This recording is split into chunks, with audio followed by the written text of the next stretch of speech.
नमस्कार शेतकरी मित्रांनो, मी संदीप चौधरी आमच्या मराठी कृषी संपदा या यूट्यूब चॅनलमध्ये आपले सहर्ष स्वागत करतो.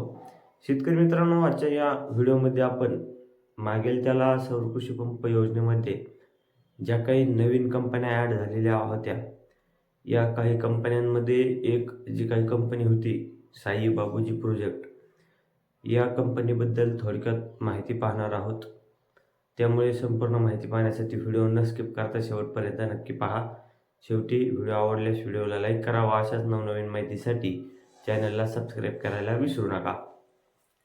तर शेतकरी मित्रांनो, मागेल त्याला सौर कृषी पंप योजनेमध्ये मागील 2-4 दिवसांमध्ये ज्या काही अनेक नवनवीन कंपन्या ॲड होत आहेत, या कंपन्याची कुठलीही माहिती शेतकऱ्याला नाही की कंपन्या कोणत्या कंपनीचं मटेरियल प्रोव्हाइड करतात किंवा स्वतःचं मटेरियल प्रोव्हाइड करतात, मोटर जी आहे ती कोणती प्रोव्हाइड करतात. जी काही शेतकऱ्याला गरजेची माहिती असते अशी कुठलीही माहिती शेतकऱ्याला या कंपनीबद्दल नाही.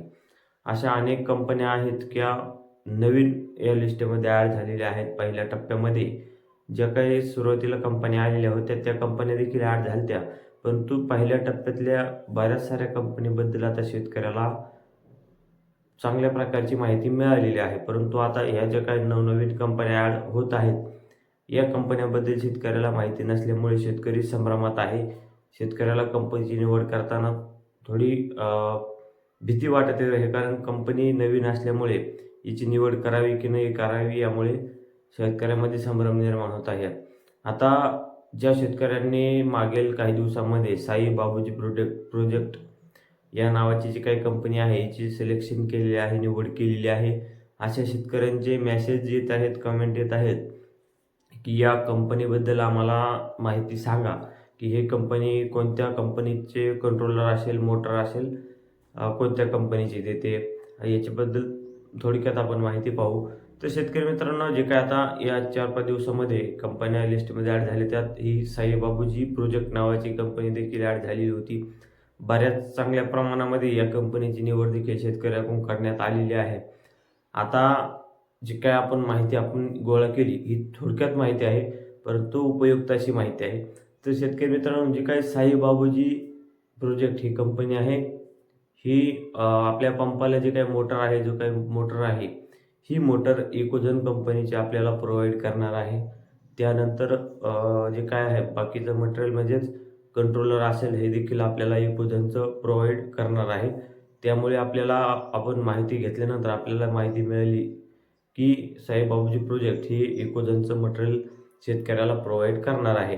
आता त्यामुळे शेतकरी मित्रांनो, मी काय तुम्हाला ग्वाही देत नाही की कंपनी चांगली आहे, परंतु त्यांनी जी काही माहिती दिलेली आहे की इकोझनचं मटेरियल आम्ही प्रोव्हाइड करणार आहोत, त्याच्यामुळे ही कंपनी चांगली आहे. कारण शेतकऱ्याला इकोझनचं मटेरियल हे चांगल्या प्रकारे दिलं जातं, कारण इकोझन ही एक नामांकित कंपनी आहे.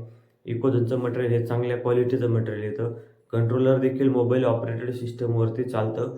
त्याच्यामुळे जर साई बाबूजी खरंच इकोझनचं कंट्रोलर इकोझनची मोटर देणार असेल तर शेतकऱ्याचा नक्कीच फायदा यामधून होईल. पण त्यामुळे शेतकरी मित्रांनो, आपल्याला जी काही माहिती मिळाली आहे ही आधी लक्षात घ्या की आपल्याला साई बाबूजी प्रोजेक्ट या कंपनीकडून आपल्याला माहिती आलेली आहे की ते इकोझनचे मटेरियल शेतकऱ्याला प्रोव्हाइड करणार आहे. त्यामुळे ज्या शेतकऱ्यांनी या कंपनीची निवड केली आहे त्यांनी बिनधास्त राहा. तुम्हाला चांगल्या प्रकारचे मटेरियल या कंपनी तुम्हाला प्रोव्हाइड करणार आहे. तर शेतकरी मित्रांनो, व्हिडिओ आवडला असल्यास व्हिडिओला लाईक करा व अशाच नवनवीन माहितीसाठी चॅनलला सबस्क्राईब करायला विसरू नका. धन्यवाद मित्रांनो.